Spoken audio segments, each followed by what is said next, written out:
Ya, bismillahirrahmanirrahim. Pada pertemuan kali ini saya akan menyampaikan tentang modul yang ke-6 dalam 21st Century Learning Design di desain pembelajaran abad ke-21, yaitu Real World Problem Solving and Innovation ya. Jadi penyelesaian masalah real di dunia nyata dan inovasi.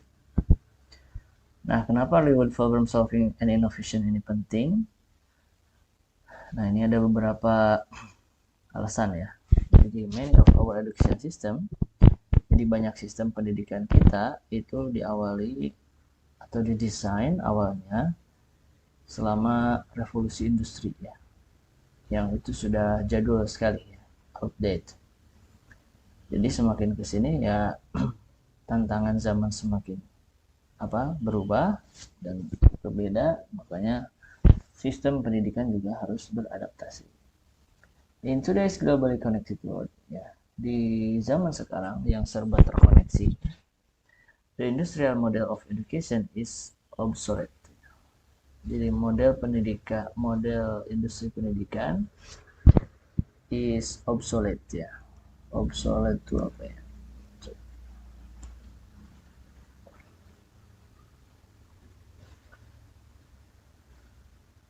Usang.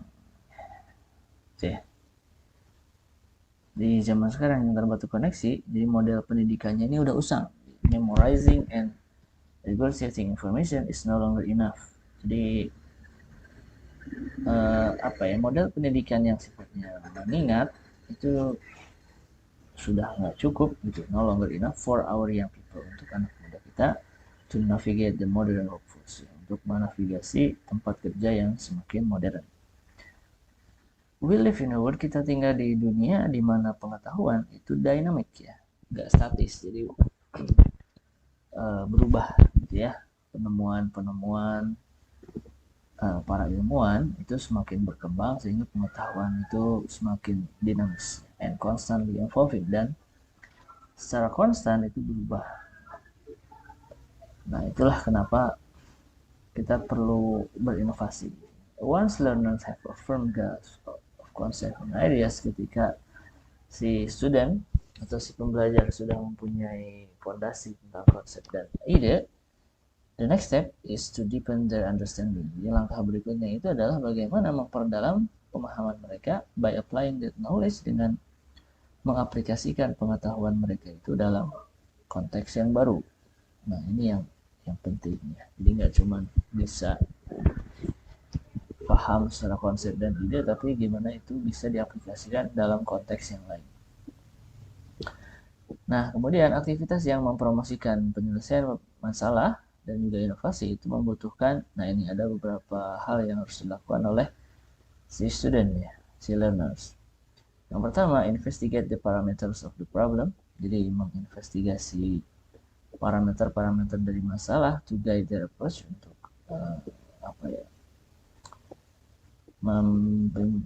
yang akan memandu pendekatan apa yang akan mereka gunakan untuk menyelesaikan masalah tersebut.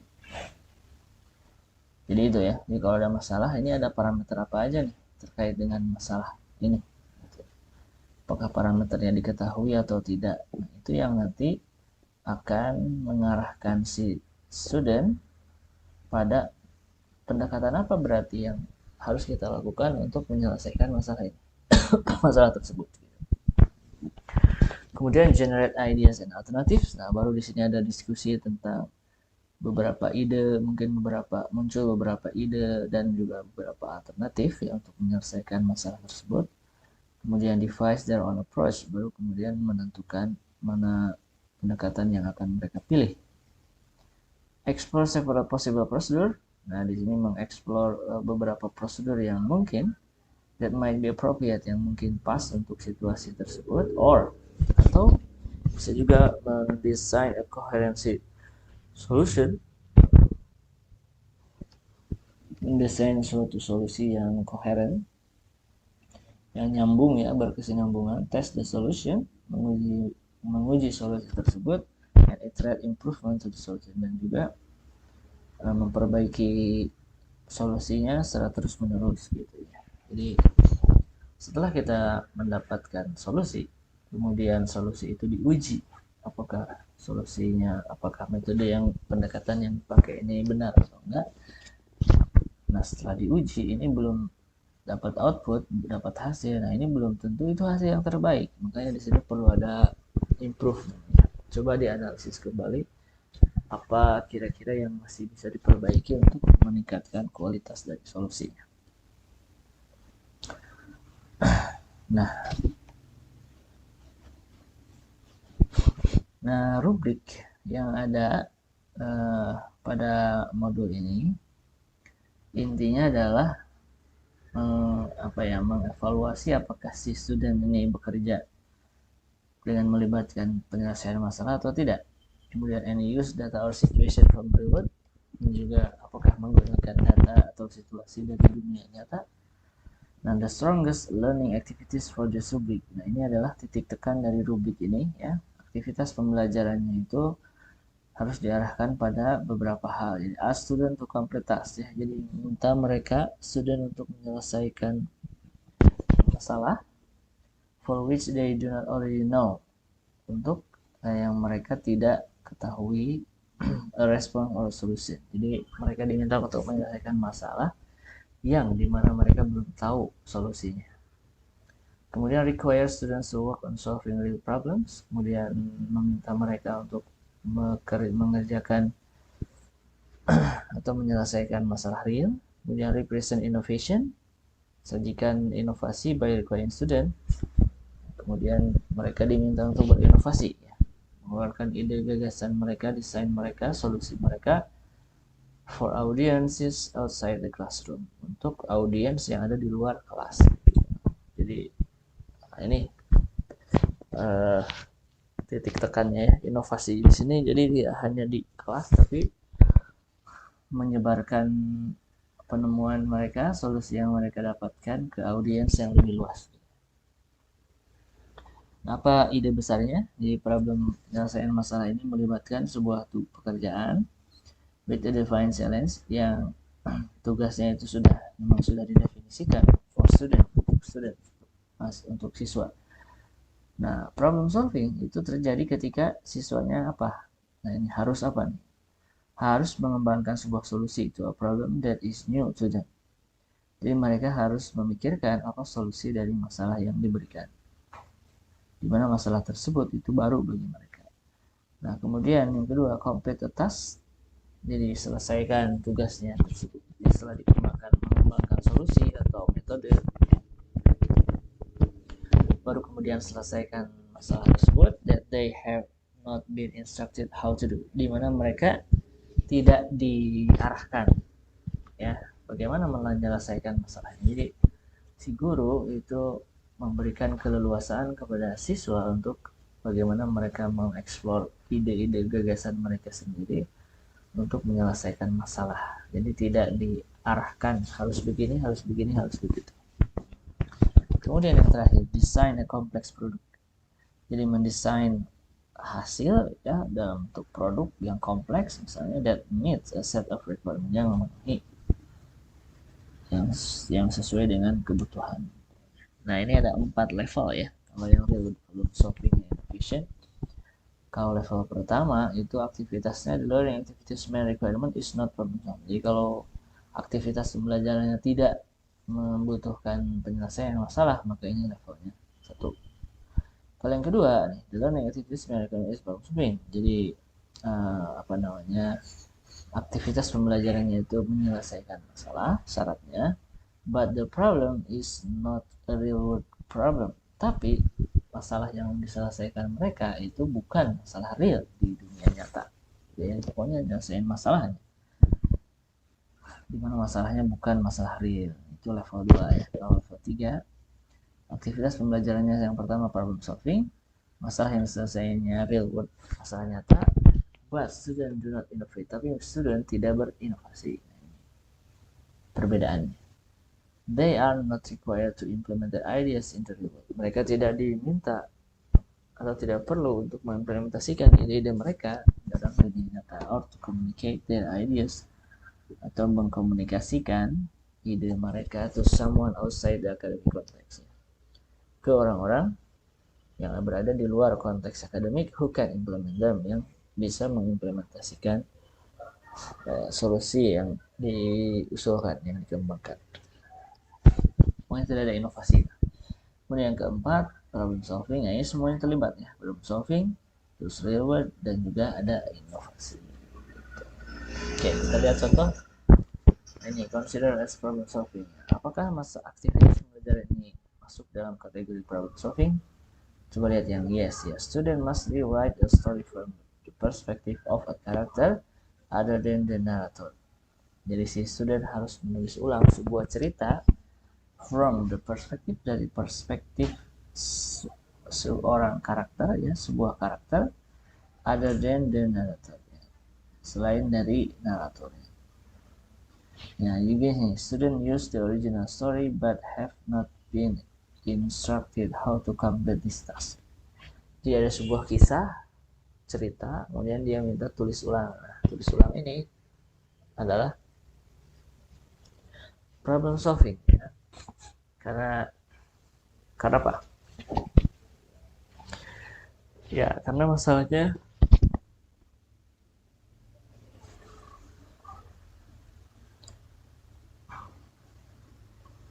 ya kisahnya kisah, pokoknya ini ada masalahnya. Masalahnya itu entah dunia nyata atau enggak, gitu kan? Kalau problem solving aja berarti problemnya nggak ada keharusan. Nah, itu adalah masalah real. Makanya di sini cuma story aja, story tulis ulang. Nah, itu kan sebuah masalah yang harus mereka selesaikan dan tidak diarahkan ya. Gimana cara menyelesaikannya? Kemudian lihat yang no ya. Student read a story and then take a quiz about what they read. Jadi si student membaca sebuah cerita dan kemudian apa ya, take a quiz. Jadi dia menyelesaikan quiz ya, ada quiz about what they read. Jadi ada evaluasi ya. Ada semacam beberapa pertanyaan yang harus mereka jawab tentang apa yang sudah mereka baca. Nah, ini kan bukan problem solving. Kenapa? Si student do not have to develop any solution, karena mereka tidak harus mengembangkan sebuah solusi dari masalah tersebut, ya kan? Mereka hanya menjawab berdasarkan apa yang mereka baca. Oke.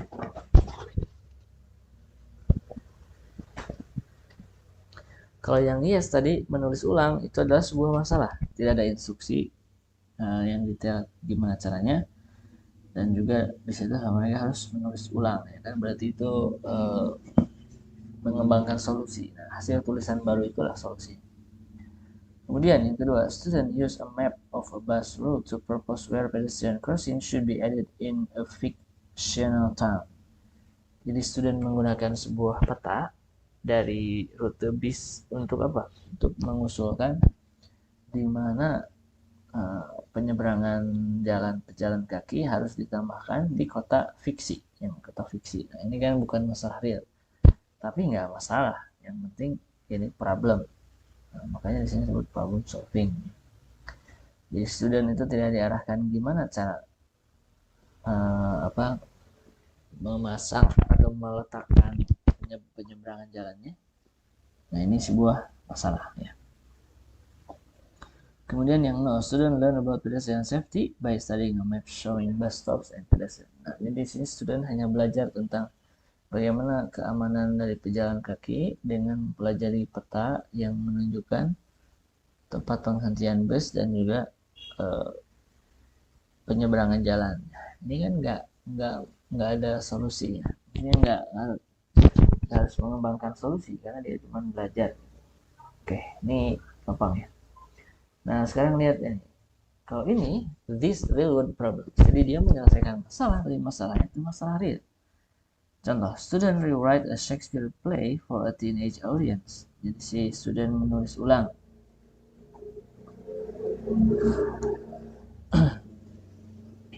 play sini apa ya? Play.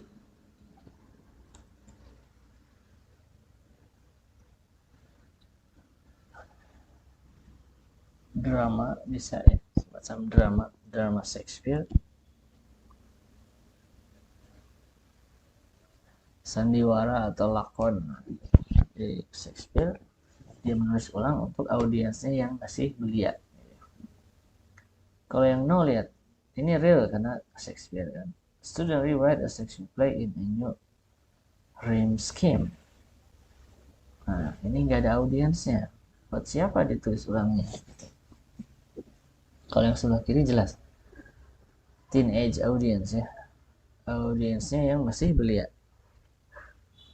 Kemudian, student use their town bus map to propose where pedestrian crossing should be added. Student menggunakan peta bus kotanya untuk mengusulkan di mana penyeberangan jalan harus ditambahkan di kota mereka. Nah, ini ada real konteks ya kan, real world, karena ini mereka menganalisis tentang tempat penyeberangan jalan yang harus ditambahkan di kota mereka. Yang real world. Kalau yang no, student use a bus map in the textbook to propose where should be added in fiction. Nah, ini kan fiksi, fictional town. Ini bukan real world, makanya disebut dengan ini bukan real world problems. Oke, gitu deh kira-kira, sisanya silahkan baca sendiri. Kemudian ini nilai inovasi. Ini apakah aktivitas berikut ini mengandung inovasi? Coba lihat. Student rewrite a Shakespeare play for the teenage audience and perform it at a local youth center. Jadi tidak hanya menulis ulang, tapi juga menampilkannya drama tersebut di suatu pusat anak muda lokal. Nah, jadi audiensnya jelas. Ada teenage ya, at the youth center benefits from the student effort. Gitu. Kemudian yang no, student rewrite a Shakespeare play for a teenage audience but do not perform it. Jadi mereka menulis ulang memang, tapi mereka tidak menampilkannya. They do not perform it. Tidak menampilkan ulang si dramanya itu. Nah, ini no. Kenapa no? Karena nggak ada inovasi di situ ya. Menulis ulang belum cukup ya. Menulis ulang itu baru sekedar mencari sebuah solusi ya dari suatu masalah, tapi inovasinya itu adalah di sini menampilkan dengan mereka sebagai pemeran. Student write letters to town council about their ideas. Si student menulis surat ke balai kota ya tentang ide mereka for adding pedestrian crossing, untuk menambahkan penyeberangan jalan di kota mereka, and mail the letters to council members, dan juga mengirim surat ke anggota council ya. Nah, ini kenapa inovasi? Karena si student kan nggak bisa kalau mereka mau menambahkan penyeberangan jalan kan mereka nggak bisa melakukan sendiri. Maka mereka berusaha mengadvokasi ya, ke pihak yang terkait ya agar usulan mereka ini bisa dieksekusi. Ini kan sebuah inovasi. Coba yang no, student write letter address to the town council about improving pedestrian safety but not give the letters to their educator to grade. Jadi mereka sama ya, mengirim surat ke konsil tentang pejalan kaki,